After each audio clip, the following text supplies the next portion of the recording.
You are listening to Parenting Our Future with certified parent coach Robin McMahon, author of The Yelling Cure and founder of Parenting for Connection.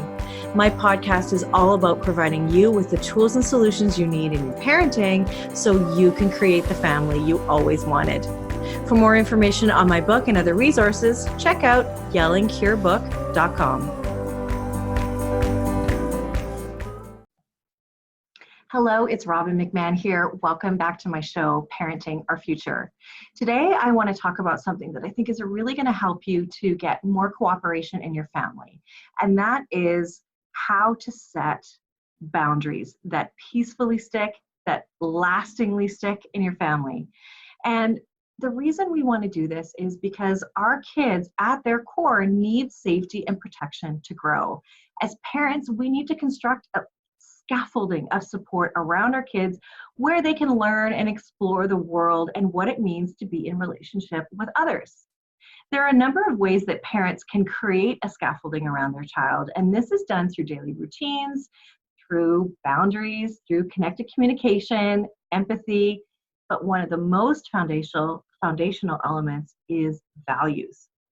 So what are your family values? What are your personal values? Have you taken time to collaborate with your spouse or your partner to figure out what your family values are and actually identify them and write them out? I think 3 to 5 values are a completely appropriate amount to do. And if you have values and you have written them down, have you discussed them with your kids? Do your kids know for sure what it is that it is like to be in your family? So if you have or if you haven't, I want you to take this opportunity to use your values at the point in which you create your boundaries. It's important because most of the time, the values that we set up are here to make us better people. They are rooted in a desire to be good people and to have the best life that we can. So it's going to be pretty hard to argue with values like kindness or strong work ethic or cooperation and love, right? So that's why we want to have our boundaries related to that, because we're going to get agreement from our kids on our family values, and then we're going to explain the boundaries around them. So I'm going to talk you through all of that. Now, the reason why it's important to set clear boundaries is that our kids need an environment of support around them, which allows them to explore and engage with themselves and others in the world around them. And so you might be asking, okay, what is really a boundary and how is that different than a rule? Well, one thing I'll say is that limits and boundaries, I really use those two words interchangeably, but boundaries are carefully and consciously planned with family values in mind, and they're rooted in understanding of the developmental stage that your kids are at and appropriate expectation of your child's development.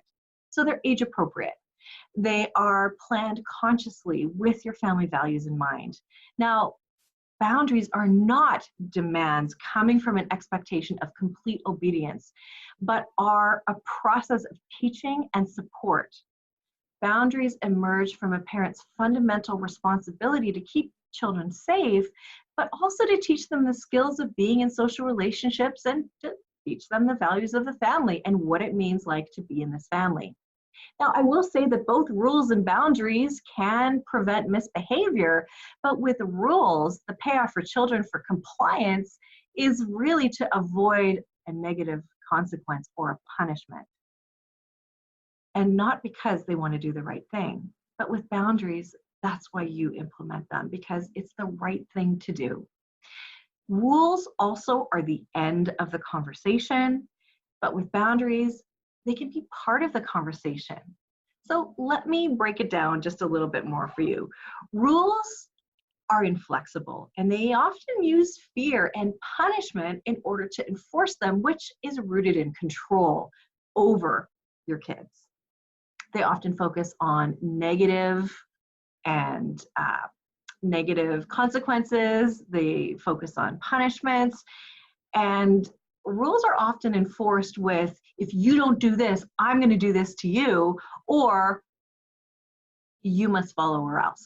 You better watch out if you don't do that. How dare you not listen to me? You better, or I'm going to do this. I'm going to take this away from you. They create a scenario where one person loses and the other wins. And let's be honest, as a parent, it's usually us that's winning. Children also don't necessarily feel heard when these are black and white rules, and that doesn't leave any space for empathy. And this can lead to disconnected communication, which leads to a whole host of other problems. You want to use boundaries because they can be both firm and flexible at the same time. You set a boundary that you want to hold, but there's also room for compromise. And it has a value at its core, but the way we honor the value can change, and that's why we have flexibility.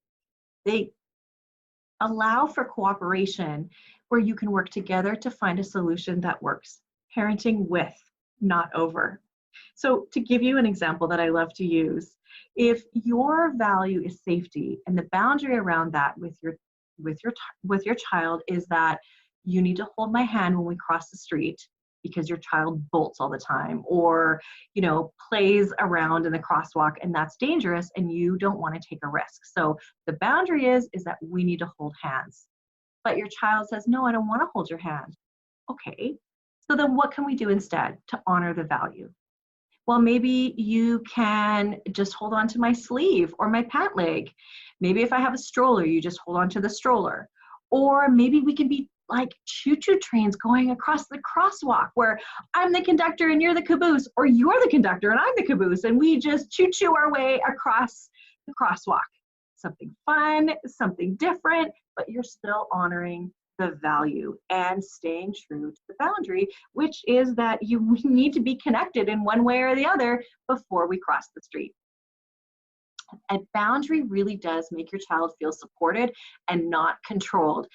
And most importantly, they don't create a win-lose, they create a win-win scenario where you work with your child.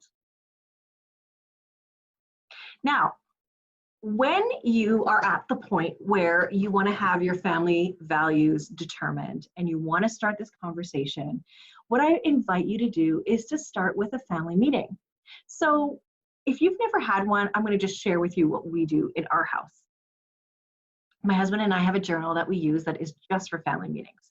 And what we do is ahead of time, we determine what we want to talk about before we even have the meeting, and we write it down. So kind of like an agenda, but we're not so formal. But throughout the meeting as well, we take notes. And we take notes because we want to remember what's going on, and we don't want to get lost in the weeds or go on a tangent or get distracted. So we do have some kind of order. It's kind of like that's our own scaffolding of support around this particular activity. So what we do is we cover off everything that we need to. We try not to make them too long, but the biggest, most important part is that everybody has a chance to speak. And listen to everybody, and we take notes. We don't judge anybody. We don't make fun of what anybody has to say. We just allow our kids and us to share our ideas and our thoughts and our opinions. It is a safe place to do that. And what we do to make it kind of extra fun and in the spirit of keeping it short, and hopefully we can keep it short, we do invite the kids to have a treat afterwards. And we let them pick it out. So they take turns. I've got 2 kids, so they each take turns picking out what treat we're gonna have, and they can pick almost anything that they want, and we'll all enjoy it together. So it kind of ends it on a fun note. Sometimes they want the treat so much, they're just like, okay, get on with it, mom, dad, get on with it. But here's how we also do it, and I suggest you do this too, and that is to introduce each of your values one by one and discuss why you're bringing it up, and talk about why it's important to you. Because when you're introducing a new value, you want your kids to know exactly why you have this value. Allow them to have questions about it if they have some questions about it, and make sure that they really understand it. Now, one of the things that I suggest you also do is take one value at a time and give it a couple of weeks to focus fully on that value. Point it out every time you are displaying it. Point it out when somebody else is displaying it. Let's say it's kindness. Point out when someone on TV or in a movie shows kindness. Just keep it really top of mind. And then when you meet, you can review how things went and introduce the next value. It's a good idea, again, to review those notes from the previous meeting to see if there were any concerns that were brought up that you've now proved or disproved throughout the couple of weeks. And it just shows that you're paying attention to your kids and you value what they have to say.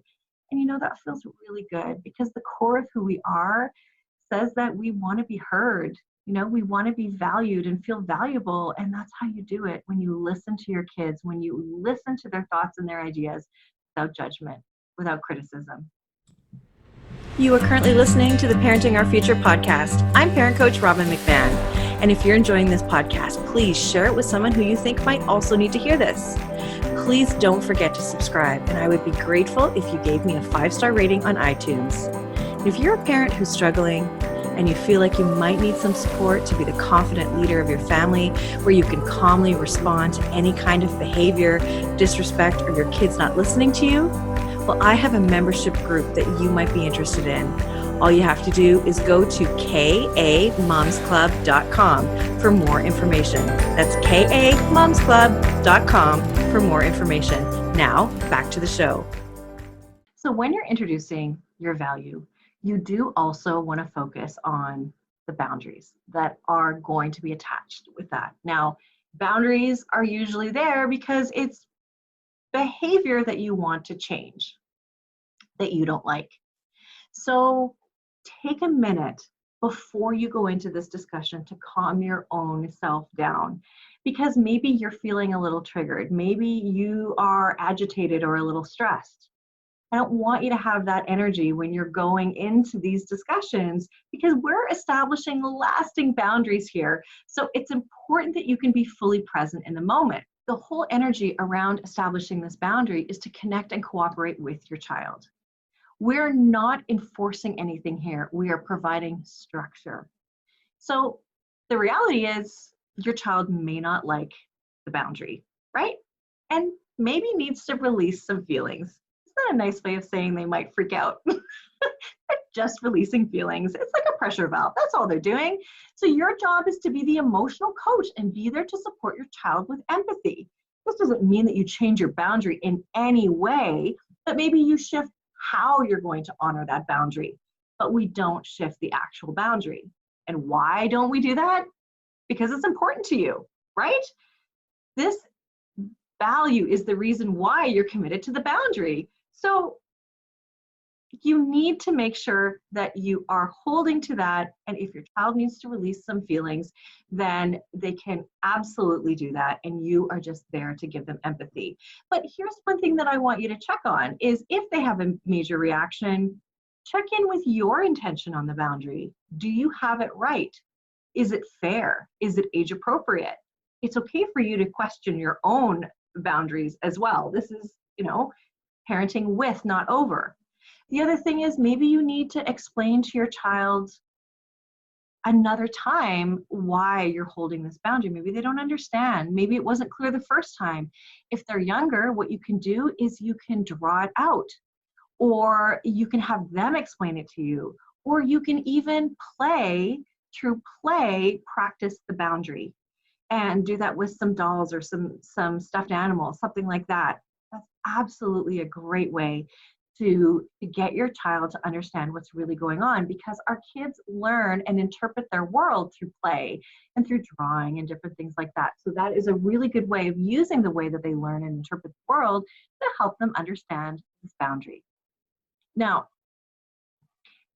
if there is a big outburst, just remember, ask them for some suggestions on how you can you can honor this boundary, but change it. That is a win-win for everybody. Sometimes they just need to let their emotions out, and that's okay too, right? That's okay too. But go easy on them as you make these big changes, because your kids may be fearing the loss of freedom. For example, if they feel that now we're going to be enforcing boundaries and life as we know it is going to change. Now, I'm going to leave you on this one note. Here is the best part about all of this. And that is that when other issues come up, if you don't have a boundary related to it, if you don't have a value or a boundary related to it, everything else is negotiable. Isn't that awesome? So that means if you don't have an authentic yes or an authentic no, you can, or if you don't have let me say it this way. If you don't have an authentic no around it, then you say yes. And the same goes if you don't have an authentic yes, then you say no. And this is where you get to hopefully say yes more than you say no. One of the things that we don't have a huge value on is what our kids wear, right? I buy all their clothes, so they kind of don't really have a choice with what they wear, but within what I get them, which is very nice stuff, they can choose what they want to wear. But my son, my youngest one, is adamant all year round that he wants to wear shorts. So we are Canadian, so it is not the igloos that you may be imagining that we live in, but it is cold here in the wintertime. And if he wants to wear shorts, I don't necessarily have a boundary around that. And so I will allow him to, if he feels that he can handle the cold weather. I will say we don't get a lot of snow here, so it's not like that's really a risk to his health. I do care about that, but it is definitely not something that that I have a huge issue with. So I can easily say yes to that. And he's smart enough that if it's really cold, he'll wear pants. And sometimes if I'm feeling uneasy, I'll just pack a pair of pants in his backpack and just say, take them or leave them. They're here if you want them. Makes me feel better. And we're still letting him make the decision. So I kind of hope that helps you understand where we're coming from. And really what I want to do is really just invite you to really embrace this idea. And when you have your values and your boundaries put in place, make them something really pretty and nice and fun looking that you can put on your wall. You can go to Etsy, you can go to Pinterest to get ideas on how you can put something together of your family values, because we don't want it to look like a list of demands of some kind of, do this or else. We want it to look friendly and approachable. And I want your kids to really embrace them and have it be something they do with their family as they're older. And lastly, I'll say that as your kids do grow and change, you may want to adjust your family values and the boundaries around them, because what was good for them when they were younger no longer applies as they get older. So I will leave you there. I'll leave you with that. I hope that really helps you to understand what it's like to have boundaries and give everybody a sense that they know no matter what, without a shadow of a doubt, they know where they stand in your family. And that really takes the pressure off of everybody. So I hope that really helps you.